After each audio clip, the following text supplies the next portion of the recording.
নমস্কার, আমি প্রিয়া। আর আপনারা শুনছেন গল্পগুচ্ছ বাই প্রিয়া চ্যানেলে অনুভবে তুই এর চতুর্থ পর্ব। বন্ধুরা, আপাতত এটি এই সিরিজের অন্তিম পর্ব। ভবিষ্যতে আপনারা পরবর্তী পর্বগুলি শোনার ইচ্ছে প্রকাশ করলে নিশ্চয়ই পাঠ করা হবে। গল্পটি ভালো লাগলে লাইক, কমেন্ট ও শেয়ার করতে ভুলবেন না। নিত্য নতুন গল্প শোনার জন্য সাবস্ক্রাইব করতে ভুলবেন না আমাদের চ্যানেল গল্পগুচ্ছ বাই প্রিয়া। আজকে শুরু করছি অনুভবে তুই পর্ব 4। নেহা ওর পাশে বসে কাঁধে হাত রাখল, শান্ত গলায় বলল, আরে তুই নতুন তো, ভাইয়া এমন করছে। আমাদের ভাইয়া এতটাও খারাপ নয় যতটা তুই ভাবছিস। এত খিটমিটে কেউ হয়? যেভাবে কথা বলছিল যেন এক্ষুনি থাপ্পড় মেরে দেবে আমাকে। আজব, তোকে কেন থাপ্পড় দেবে? ফিহা বলল, তোমার ভাইয়ের চাহনি দেখলেই মনে হয় গলা টিপে ধরবে। উৎস ভাইয়া তো এমন নয়। ওনাকে কি ছোটবেলায় করলার রস খাইয়ে দিয়েছিল, মধু দেয়নি মুখে? রোজার কথা শুনে ফিয়া হেসে বলল, ভাইয়ের সামনে গিয়ে বল না, থাপ্পড় দিয়ে তোর গালের মাংস ফাটিয়ে দেবে। থাপ্পড় খাওয়ার শখ নেই ফিয়া আপু? তাহলে এ বাড়ি থেকে যাওয়ার কথা মুখেও আনবি না। কেন? অবাক হয়ে বলল রোজা। ফিহা হেলে দুলে ড্রেসিং টেবিলের সামনে টুলতাতে গিয়ে বসল। খোপায় মোড়ানো চুলের ভাঁজ খুলে তাতে চিরুনি বুলাতে বুলাতে ঠোঁট ভিজিয়ে বলল, শোন রোজা, খালুজানকে অনেক রিকোয়েস্ট করে মা রাজি করিয়েছে তোকে নিজের কাছে রাখবে বলে। কখনো তুই এসেছিস আমাদের বাসায়? আসিসনি। এখন তুই চলে গেলে মা কষ্ট পাবে। আর সামান্য একটা ব্যাপারে তুই এইরকম রিয়্যাক্ট করছিস কেন? আজব। আর একান্তই যদি তোর এখানে থাকতে মন সায় না দেয়, তাহলে আমি ভাইয়ার কাছে গিয়ে বলে দেবো তুই ওকে কি বাজে বলেছিস। তারপর যখন ধরে দিবে না, তখন বুঝবি আদ্রিস ভাইয়া কি জিনিস। রোজা ফিয়ার কথা শুনল মনোযোগ দিয়ে। ক্ষিপ্র কণ্ঠে বলে উঠল, আমাকে ব্ল্যাকমেল করছো আপু? ফিয়া গা ছাড়াভাবে উত্তর দিল, মনে কর তাই। রোজা অনেকটা কাঁদো কাঁদো ভঙ্গিতে নেহার দিকে তাকালো, অসহায় গলায় বলল, ফিয়া আপু, কী বলে দেখেছো?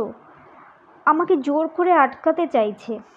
ফিয়ার বুদ্ধিমত্তা দেখে মনে মনে প্রশংসা করে নেহা।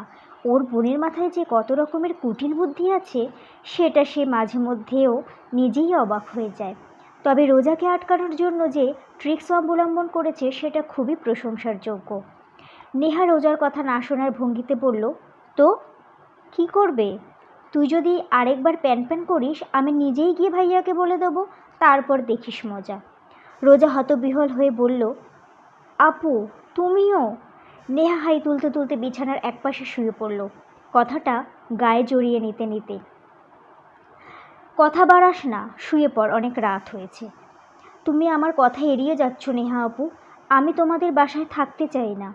নেহা কথার পরিপ্রেক্ষিতে কিছুই বলল না, পাশ ফিরে শুয়ে চক্ষু মুদিত করল। ততক্ষণে ফিয়া চুল বাঁধা শেষ করে উঠে দাঁড়ালো। বেডসাইডের বাতিটা নিভিয়ে দিতে দিতে খানিকটা রাগ মিশ্রিত কণ্ঠে রোজার উদ্দেশ্যে বলল, তুই এমন কাণ্ড করছিস যেন আদ্রিস ভাইয়া বাঘ নয়তো ভাল্লুক। এই, তোকে কিছু করেছে? জাস্ট রেগে একটা প্রশ্ন করেছে, তাতেই তুই এসব শুরু করেছিস রোজা? আমাদের তো মাঝে মাঝে মাথায় চাটি মারে, তবুও তো আমরা এমন করি না। যত সব। তুই এখনই যদি ঘুমোতে না যাস, আমি সত্যিই ভাইয়ার কাছে উল্টাপাল্টা কথা লাগিয়ে দেবো। ভাইয়ের হাতে চড় খাইলে বুঝবি সে কি জিনিস। যা ঘুমা বলছি। রোজা মুখ কালো করে বসে রইল। ফিয়া আর চোখে দেখল ওকে, যেন কৃষ্ণবর্ণের একরাশি মেঘ রোজার শুভ্র সুন্দর মুখখানি ঘিরে রেখেছে। খোলা জানালার কপাট দিয়ে মৃদুমন্দ হাওয়ার কপালের কাছে ছোট চুলগুলো এদিক সেদিক উড়ছে। ফিহা আড়ালে ঠোঁট চেপে হাসল। গ্রামে বড় হওয়া তার এই বোনটি যে ভিতুর ডিম, সেটা ওরা খুব ভালো করেই জানে। তবে সাখাওয়াতের সাথে যেভাবে কথাবার্তা বলেছে, তাতে ওরা বেশ অবাকই হয়েছে বলা যায়। যে মেয়েকে ঠেলে ঠকিয়ে ধাক্কিয়ে কথা বলানো যায় না, সে আজ কীভাবে এত এত কথা বলল, সেটা মেমোরিতে রেখে দিতেই নিজের ফোনে ভিডিও করেছিল ফিহা। খালুজান আদ্রিসের ফোনে পাঠিয়েছিল সে। ফিহা মুচকি হেসে নেহার বিপরীতমুখী হয়ে শুয়ে পড়ল। রোজা গুটিসুটি মেরে ওদের দু বোনের মধ্যিখানে শুয়ে পড়তেই নেহা ফিহা ওকে দুদিক থেকে জাপটে ধরল। গাঢ় নিঃশ্বাস ফেলতে ফেলতে রোজা মৃদুস্বরে বলল, ফ্রিতে কোলবালিশ পেলে এমনই হয় বুঝি? তোমরা দুই বোন নির্ঘাত আমায় তুলো ভাবছ। বিড়বিড় করে এত কি বলছিস রোজা? ঘুমিয়ে পড় না। রোজা ঘূর্ণায়মান ফ্যানটির দিকে তাকিয়ে থাকতে থাকতে আর মনে বলে উঠল, নেহা আপু, তোমার বিয়েটা যে ভেঙে গেল সেটা কি আমার জন্য? নেহা ফিয়া মাথা উঁচিয়ে তাকালো। রাগ মিশ্রিত কণ্ঠে নেহা জবাব দিল, তোকে কে বলেছে? কেউ না। গ্রামে এরকম কাণ্ড হলে বলতো এক বোনের জন্য আরেক বোনের বিয়ে ভেঙেছে। যার জন্য ভেঙেছে সেই মেয়েকে তখন অপয়া অশুভ তকমা লাগিয়ে দেওয়া হয়। আচ্ছা, এই ঘটনা যদি গ্রামে ঘটতো তাহলে আমাকেও সবাই এরকম বলতো, তাই না? ফিয়া ধপ করে উঠে বসলো। রোজা চমকালো। ফিয়া কড়া কণ্ঠে বলল, আসলেই কি তোর জন্য বিয়ে ভেঙেছে নাকি? ওই ছেলে নিজেই তো নেহা আপুকে বিয়ে করতে রাজি ছিল না, সেজন্য আব্বুকে সবার সামনে অপমান করেছে। আরে, ও তো একটা ছ্যাঁচড়া অশিক্ষিত লোক। তুই যখন প্রতিবাদ করতে গেলি দেখলি না কেমন অসভ্যতামি করলো? দরকার হলে আমার বোনকে কখনোই বিয়ে দেব না। এর সাথে সংসার করার চেয়ে আইবুড়ো হয়ে জীবন কাটানো অনেক ভালো।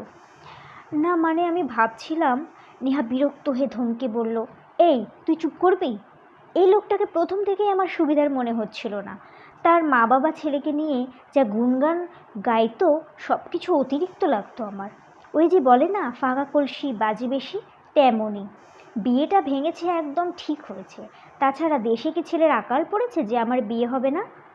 তুই এত ভাবছিস কেন? আর একটা কথাও বলবি না, চুপচাপ ঘুমা রোজা।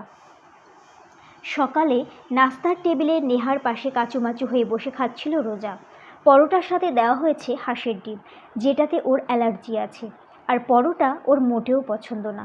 কিন্তু এই কথাটা সে মুখ ফুটে খালা বা নেহাকে বলতে পারছে না, কারণ টেবিলের এক প্রান্তে বসে নাস্তা খাচ্ছে আদৃশ, ওর বাবা, উৎস, ফিহা ওদের বাবা।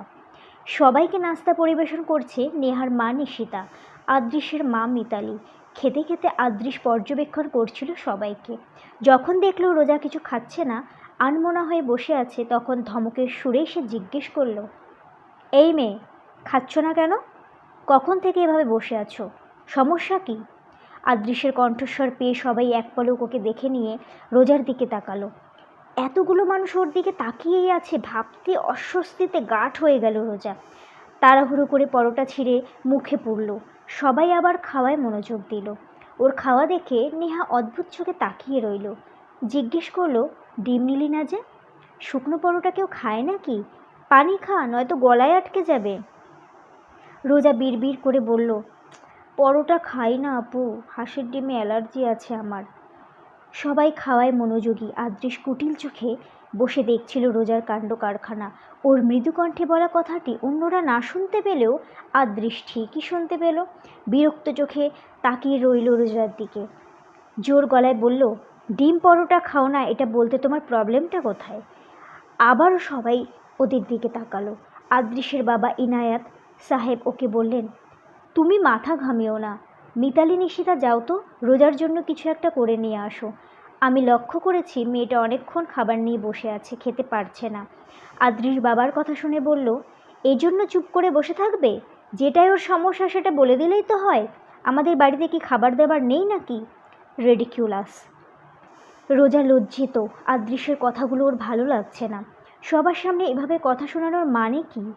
লোকটা কি চিরকালই এমন খ্যাটখ্যাট করে কথা বলে? আদৃশের মা মিতালি এসে ওকে জিজ্ঞেস করলেন, কয়টা স্যান্ডউইচ করে দিই, ডিম ছাড়া? ব্যতিব্যস্ত কণ্ঠে রোজা বলল, না না, দরকার নেই। নেহা ধমক দিয়ে বলল, বড় চাচি, ওর কথা শোনো না, স্যান্ডউইচ খাবে ও। নিশিতা কফির মগ এগিয়ে দিল রোজার দিকে, বলল, কফিটা খা, ততক্ষণে স্যান্ডউইচ করে দিচ্ছি। রোজা মাথা নুইয়ে বলল, কফি খাই না আমি, চা খাই। নমস্কার।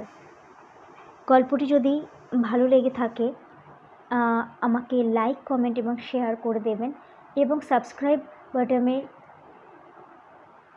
দিয়ে আমাকে সাবস্ক্রাইব করবেন। আপনাদের একজনের একটি সাবস্ক্রাইব বা লাইক, কমেন্ট, শেয়ার আমাকে অনেক অনেক উৎসাহিত করে নতুন গল্প পাঠ করার জন্য। ধন্যবাদ।